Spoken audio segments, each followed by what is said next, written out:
Everyone knows that the main event of this show was rather special, but the rest of the show, was that any good?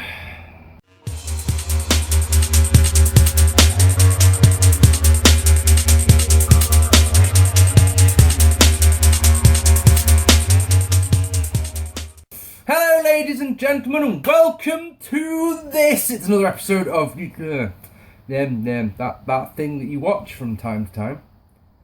For reasons. Hello ladies and gentlemen and welcome to this. It's another episode of 10 years ago. It's your favourite series and of course it's mine. And tonight, yeah, we've got quite a special one to look forward to because it's TNA Unbreakable 2005. I'm pretty certain that the majority of you watching this have seen the main event. It is AJ Styles versus Samoa Joe versus Christopher Daniels for the X Division Championship, and it's widely regarded to be one of the best matches in TNA history. But we're not here just for that, are we? No. The rest of the show, was that any good, as we said on the title? So, it's September the 11th, 2005, and we are live at the Impact Zone with the usual amount of people who have paid fuck all to get in. On the pre-show thingy, Cassidy Riley and Jarrell Clark fought to a no contest when Monty Brown, Jeff Jarrett, Jeff Harvey and Kip James all came out and we got a big brawl. And if that isn't enough for the pre-show, Shark Boy defeated Mikey Batts. Oh, fucking yes. Anyway, they did an opening video package thing which is basically a rip-off of the NFL Open Monday Night Football. Apparently, I had to ask someone, but apparently it's a rip-off of that. It sounds corny and cheesy as fuck, to be honest. But our opening contest is the 3 Live Crew, which of course is Conan, BG James and Ron Killings, defeating the Diamonds in the Rough, which is our Elix Skipper, David Young and Simon Diamond, in a meh opener. Literally nothing stands out about this match other than the fact that it is silly short, lasting just 4 minutes and 20 seconds. Conan gets the hot tag, he owns everyone, he threw his shoe again. Apparently that's one of the spots that he does now. Who throws a shoe? And then hits the X Factor for the win. In a meh match at half a star, if you really nice. Killings dances afterwards. He looks like he's been hit by lightning all over the ring, which is lovely. Well done, good for you. We see footage of the pre-show where Monty Brown had caused the match between Clark and Riley to end up in a no contest when he attacked them both. He issued a challenge to the winner of the Rhino Vs Raven match that's coming up tonight. He wants the winner at Bound for Glory. Jeff Jarrett comes out, was not impressed with this. Kip James came out to try and keep the peace between those two, and then Jeff Harvey came out and brawled with Jeff Jarrett because of reasons. Next up, Austin Aries defeating Roderick Strong in a good match. We get a chant from the crowd here, we get a Generation Next chant, and then we get an ROH chant. That makes me really pleased. But then I get even more pleased when Don West confirms that not only are these two in Ring of Honor, but they're also stablemates in the Generation Next stable in Ring of Honor. That's a great little touch. Featuring gorgeous mat wrestling from both men. This match is short, it only lasts about 8 minutes, but tells a good story, and the story is basically nice and simple. It's that these two both know each other inside out, obviously. That's what I'm assuming that's why Don West told us what he did at the start. Nice story, nice, I like that a lot. But it means that they can counter pretty much every move that they throw at each other. We really like this. It's good, but it's very back and forth. It's pretty stiff in places, and it's well received by the crowd. I mean, for the first 5 minutes, there's no TNA chance. They can't like it that much, can they? But don't worry, Strong uses a backbreaker, a gutbuster, and then a massive big boot. It gets a superb near fall, and there it is for the first time. TNA. It's for a near fall. Need to point that out, but we'll take it. He wants a Boston Crab. Aries counters, so Strong tries a catapult. That's countered. So Strong tries a half Nelson Slam. Hell, that's countered as well. As Aries gets the Brainbuster and a 450 splash, it gets the win at a way too short 8 minutes dead. Would have preferred this one to be, I was going to say a little long, little bit longer then, but I would have preferred it to actually been a lot longer, is the truth. Another 4 minutes at least would have been preferable, but 16, double the length would have been great. I loved what we saw though. Can't go any higher than 3 stars though, just because of the shortness. But yeah, like I say, the storytelling in this one was fantastic, really like it. In the back, Shane Douglas still has a job with TNA. It bothers me greatly. He talks to Monty Brown, who is interrupted by Kip James. These two are teaming up in the next match, and it seems like they're teasing a bit of dissension. In that match, Kip James and Monty Brown defeating Apolo and Lance Hoyt in a meh match. Apolo's tag team partner, Sonny Siaki, was dropped on a chair, throat first. That's quite mean, isn't it? So naturally he wants revenge, and that's Hoyt to be his partner. I'm going to get... obviously by Kip James and Monty Brown, not just by some random bloke, obviously. Anyway, that's he wants revenge, has asked Hoyt to be his partner. Fresh off his defeat to Abyss last month, Hoyt said yes. Hoyt is your massive guy in peril. That doesn't make any sense, does it? Just that line make you get you. Eh? But anyway, Apolo gets a lukewarm tag. He cleans house with power moves. They look good, but the crowd don't even care. They don't even react when Hoyt gets a huge moonsault on Kip James. Heel miscommunication leads to Brown getting knocked off the apron and James taking a super kick from Apolo that gets 2, but the pounce gets the win for Brown at 9:58. 58. 9:58. Nothing really to say about this one. 1 star. It's better than the opener, but only if nothing else because it's longer. In the back, Tracy talks to Team Canada. Bobby Roode says that Jeff Hardy is next on his list to be Canadianized, which isn't a word. I'm pretty certain of that one. Anyway, Petey Williams that is, says that Sabin is similar to him, but as an American, he is inferior. Oh, there we go. Dear me. Next, Chris Sabin defeating Petey Williams in a really good match. This is crisp, this is smooth, this is fast paced.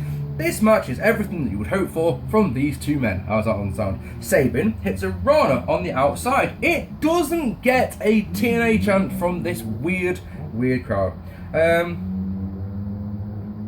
The Tree of Woe, the Canada Tree of Woe bollocks stomp that Petey Williams does. It's one of those, how do you fake that one? How do you stand on someone's balls and fake it? Some guy in the crowd keeps chanting, Hoyt, Hoyt, Hoyt, Hoyt. Sabin turns to him, glares him down, man shuts up. I was very pleased about that.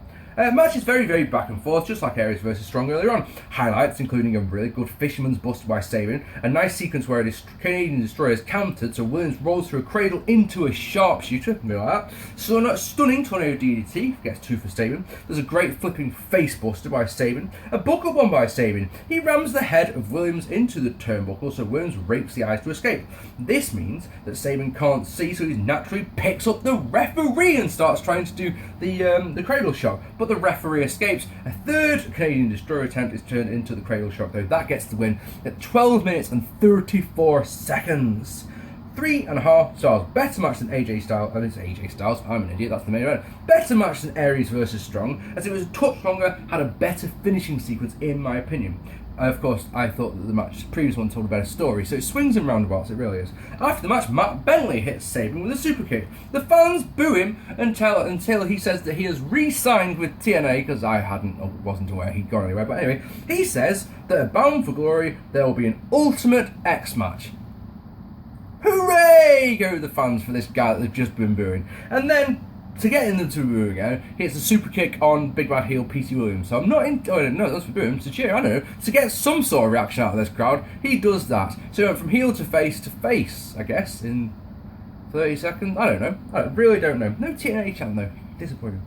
James Mitchell promo. He says that if Abyss doesn't get a title shot, Abyss will attack everyone. Abyss was a man of his word, attacked everyone because he ain't getting no title shot until Sabu appeared and took him out. Next up, of course, is Abyss. Abyss is Abyss and Sabu come together. So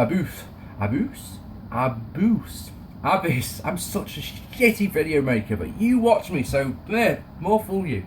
Abyss defeating Sabu. It's actually a surprisingly decent match, right?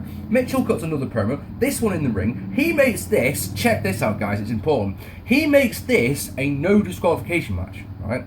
He's all of a sudden commissioner or something, I don't know, or authority figure. The important thing is, though, now think about this one, this match was meant to be Abyss versus Sabu in a standard match. That would have been a laugh, wouldn't it? Have you ever seen Sabu have a standard wrestling match where he does moves and stuff?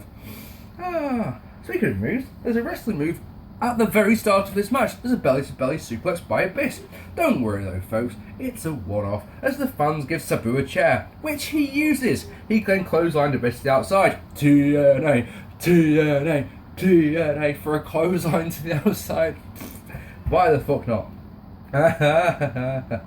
Yet, when Sabu follows with a somersault senton, they chant Sabu instead. Sabu, Sabu, Sabu. One or the other, folks, come on.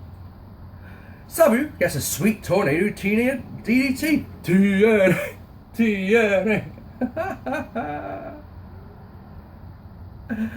Belly-to-belly suplex over the ropes through a table by Abyss. Dom West with commentary quits in the night so far. That must have hurt. Well done, Dom. Well done. Oh yeah, TNA, TNA, TNA. The crowd chants, "We want thumbtacks," as Abyss sets up a table in the ring. Don't worry, guys, it's an Abyss match. You'll see them at some point. Don't worry about it. They'll come. Don't worry. It's Abyss. He does tacks. That's what he does. Jesus Christ. Oh dear me. Sabu with an Arabian facebuster through a table. It's a very dangerous spot because he could have busted his Arabian face with that. Very, very dangerous. Abyss gets the shock treatment onto a broken table. This makes no sense. I'm sure you all know the shock treatment. It's the rack attack or whatever it's called these days. Put them in a torch rack position, sit down, right? Your jaw onto their shoulders must really fucking hurt. In kayfabe, yeah? Abyss, I've tried to call him a boost again. Abyss does this. He's got Sabu up on his shoulders. He does the shock treatment. Sits down on a broken table. So his ass goes onto the wood. How is that going to hurt Sabu anymore? It just makes no sense. It makes no fucking sense. Crowd still want thumbtacks, so this time Abyss gives them what they want. West calls them thousands and thousands of little needles, which I guess is accurate, I suppose.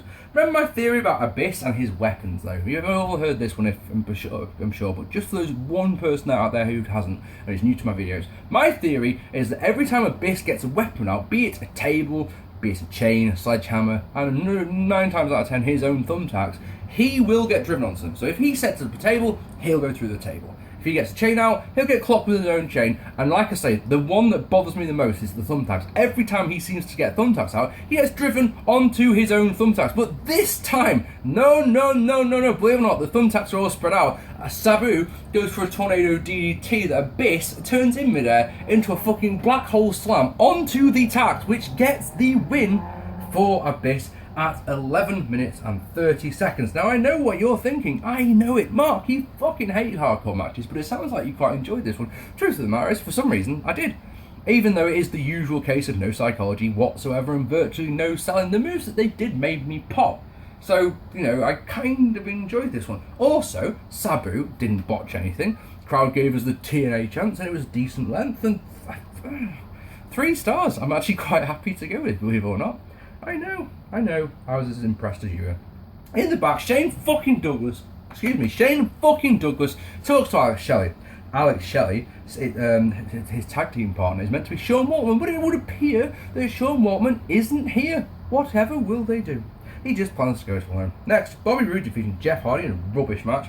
Tanay tells us this is Jeff Hardy's first match back since his suspension back in the spring. He was suspended for no showing shows. Lovely. Quite back and forth with both men getting a good chunk of the time on the attack. Problem is, the crowd are really quiet for this one. There's very little noise from Roode when he's on the offense. He has to keep shouting things like USA sucks to get any sort of response out of this crowd. Promise you that well. There's a bit more when Hardy's on the offense, but genuinely there isn't that much at all. There's the old Hardy, Hardy, Hardy chant, but other than that, there isn't really much to it.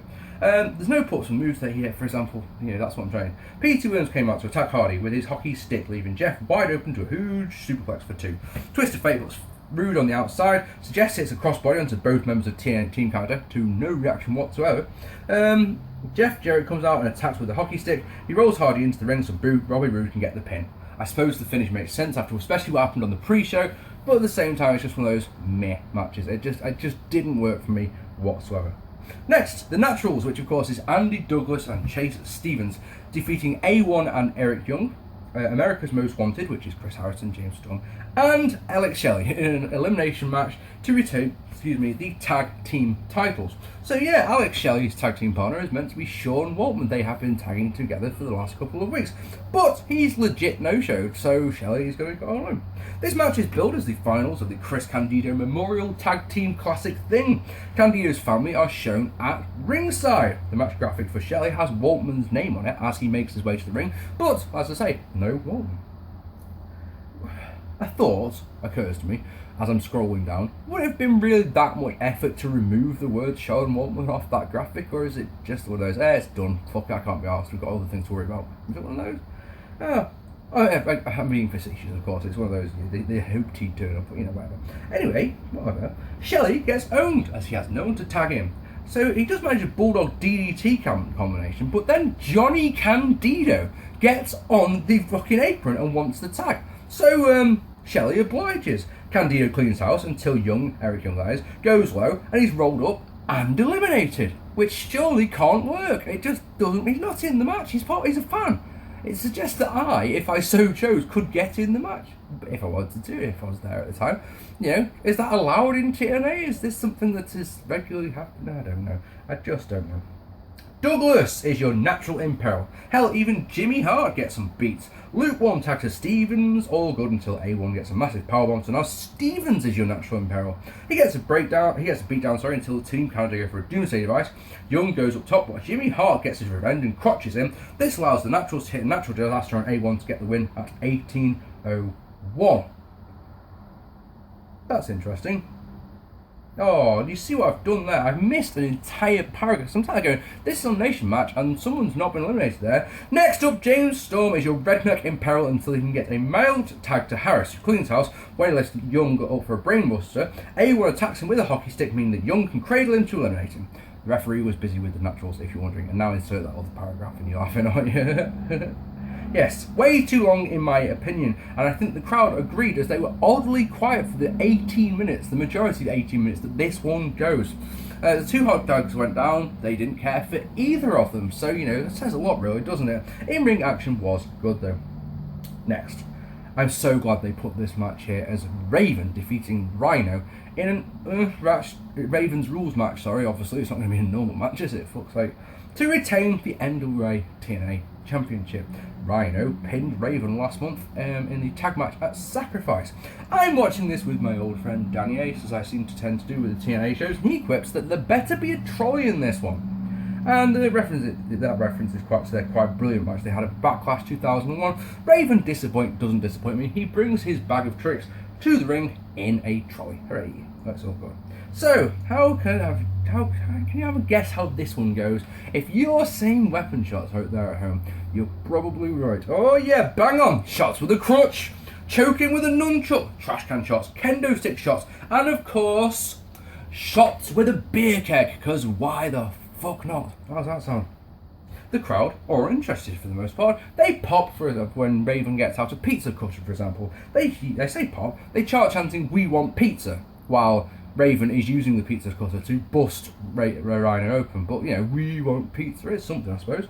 Oh, they pop when Rhino gets a staple gun. Oh, it's weird, these fans! They pop when Rhino gets a staple gun out, right? Way staples! When Rhino uses it on Raven's head, they are silent. So it's way staple gun! Don't care about staples, you fucking idiots. TNA, love it. Cassidy Riley interferes, but his interference backfires. Rhino sets up a ladder but gets powerbombed onto it for 2. He's able to smash the ladder into Raven's face and gets out the trolley. Sorry, you Americans, it's a shopping cart, isn't it? But I'm British, so it's a trolley. Whatever you call it, it's placed in the ring. He attempts to gore into the cart, but Raven turns and Rhino is drop-toe holded into the trolley thing. Jeff Jarrett comes out, he grabs the NWA Championship belt, but Jeff Hardy stops him from using it. Even flow for Jeff Jarrett, even flow for Rhino, and we have a winner at 14 minutes and 28 seconds. Now, I think on its own, this match would have been alright, but seeing 2 hardcore matches on one show, the previous one, the Abyss vs Sabu one, was much superior in my mind. This match, more than any other that I've seen this year, makes me want Raven to drop the championship as soon as possible. I don't want Raven's rules, hardcore, gimmick, bollocks anywhere near the championship. Don't want it. Want it gone now. I want Raven to go back to the lower mid card so he can do the stick that he's doing here, down there. Shouldn't be anywhere near the championship in my opinion. Call it 2 stars if you're particularly nice. Okay, and of course our main event is AJ Styles defeating Christopher Daniels and Samoa Joe in an amazing match to win the X Division Championship. Can't put into words how happy I am that this is the main event. I've got it on my notes here. We all know the score with this one. I'm going to guess that to a fair amount of people watching this video that this right here was the first TNA match that majority of you saw. You know, it's one of those matches. Daniels, at this point, is the longest reigning X Division champion of all the times. He's been champion for 6 months at this point. I don't think it'd be possible to, well, it would be possible to play-by-play this one, but let's just go through the spots, right? Because the thing about this match is, there's not much in between. Alright, we'll talk about that later on. So, Daniels talks some shit. So AJ Styles and Joe take turns brutally kicking the fuck out of him. It's fucking great. He yells, "Stop kicking me." So of course AJ and Joe do a total elimination. And it's great. After a pin exchange, Joe locks on and brings a statin on AJ. Daniels gets a great looking Insiguri Bulldog combo and then eats an STO from Joe. AJ hits an head scissors on Joe but eats a belly to belly in the corner. Joe wants a cannonball but Daniels knocks him out to the outside and follows with a baseball slide and a perfect springboard moonsault to the outside. Say it with me. TNA! TNA! TNA!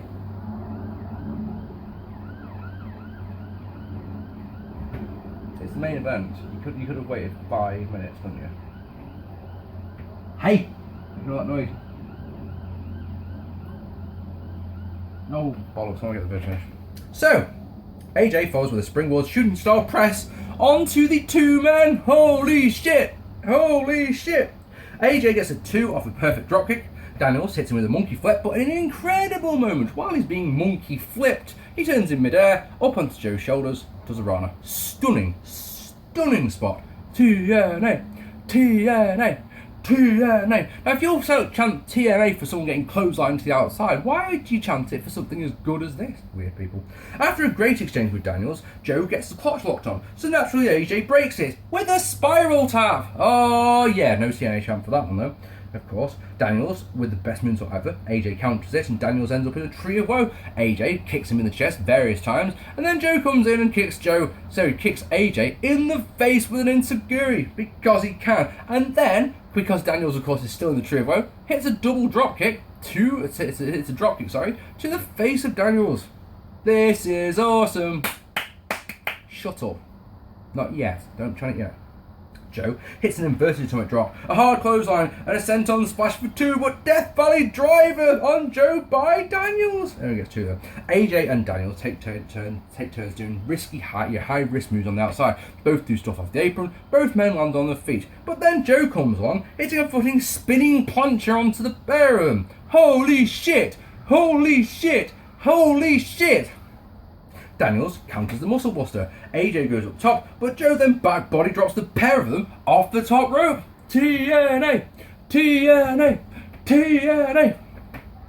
A back and forth sequence leads to a fucking massive German suplex by Joe on AJ. He follows with the muscle buster. Daniels tries to use the title belt, but eats a power slam on Joe. Joe gets the belt, but is insecuried into his face by Daniels, who then hits a blue thunder bomber, which is always good, gets 2.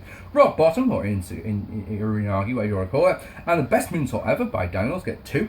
Last rights and hit on Joe. Moonsault DDT on Daniels, gets 2. Daniels responds with a superplex. Joe, with a powerbomb on Daniels, turns it into an STF, as is his wont. AJ gets the Pele kick on Joe and falls with a torture rack that he then turns into a slam for 2. This is awesome! If you want to chant it now, that's the time to chant it, I suppose. AJ gets the clash on Daniels, but only gets 2 as Joe makes the saves. And then AJ and Daniels exchange blows. Daniels rakes the eyes, wants the Angel's Wing. AJ counters that into another cover. And that, ladies and gentlemen, is what gets the win at 23 minutes exactly. What do you think of that one? What do you think of this match? Let me tell you something. You know what I'm going to say. This is a really good match. It really is. It's full of great spots. It's a perfect length in my opinion. You don't want it to be short. You don't want it to be longer. That's absolutely perfect. Red hot crowd. All the spots are all good. but it's just a bunch of moves. There's nothing between the moves. There's no storytelling whatsoever. There is virtually no selling. The stories, if they were going to do a story in here, it's all wrong because you've got two baby faces and one heel.